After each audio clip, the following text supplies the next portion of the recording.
Gorgeous tomatoes are piling up in gardens and stores right now, and nothing compares to a tomato picked at the height of freshness. So here to share his take on tomatoes, we've got Ricardo!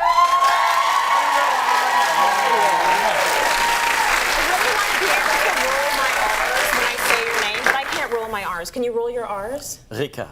Oh, it's so much better when you say it. I wanted to say Ricardo is here. I just love you. I love you too. He's such a charmer. He says that to all the hosts. Let's first start with the tomato lesson, okay? Because there are so many different varieties out there, and we want to know what we should be going for, what they're all called. Actually, in North America, we harvest and grow over 300 different kinds of tomatoes, and I won't name them because according on where you live, it can change. What I know is that try to buy them as local as possible. It's good for the environment, good for the taste, good for the local economy. And when you buy them, look for the heirloom. I mean, all these old varieties that are back, full of flavors. So these are, I mean, some that I found this morning close to here. But I mean, it's great because the flavors is different. But you have to remember something when you buy them. Like, if this tomato was out of my garden, I'd be happy. But I would not buy it because it's mushy. The flesh is, I mean, you see that a lot of it's banged up a little. Banged up, exactly. I mean, it's good to make juice, it's made to make sauce if it's in your garden. But if you buy it, you want something where you can see that it looks good, and make sure to really wash them. Remember that hundreds of people maybe have, you know, just checked if they were okay. Wash them correctly. Then, when you buy tomatoes, there's two kinds. Ones that are very juicy, I mean, with a lot of flesh, perfect for sandwiches, to make salads. And the other one, like plum tomatoes, if you take these tomatoes and you cut them like this into pieces, you see there's a lot of flesh. There's not as much juice in it. And actually, you want to, like for the recipe for today, you will take about 4 pounds of them, remove these seeds. By removing this, you will really reduce the cooking time. By half, because otherwise that water has to evaporate. That's right. Okay, that's one thing.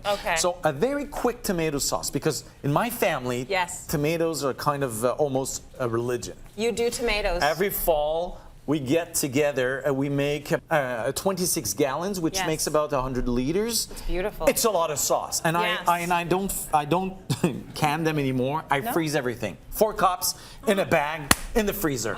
So a bag is perfect for a meal for a family of 4. And it's easy to give away also. When my daughters come back from university, I mean, they want food. They don't want me, but they want to go back with food.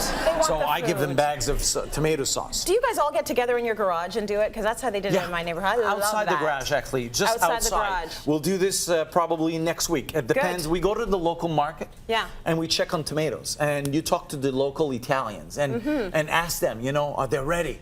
Come back next week, Ricardo. They'll tell you. And, you know, exactly. And sometimes you can just drop them on a cloth, like in front of the garage door.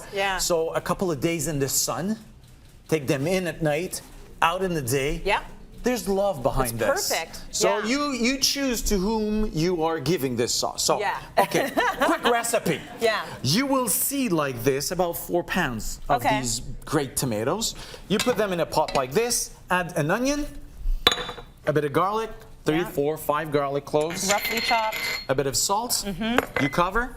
Let it simmer about 30 minutes, and you'll get this. I'm going to show you something. If you use a food mill, I didn't even peel this onion. It doesn't matter. That's good. Because what you'll do is you'll just put this here. Food mill, I got that one from my grandma, but if you go to a cookware store, it's about 25 bucks. Good. You know, and I didn't use it since almost my kids, you know, to make some puree. So you will do this. You see, it's still juicy, yeah? Well, that juice here, you will take this, returning to your pot, and reduce it for another 20 minutes. And you will end up with something thick, in which you can add some basil leaves.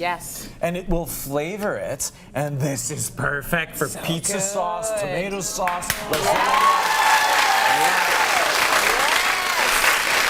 So that's what you do. How long does the whole process usually take you? It's, I mean, well, with the wine or without?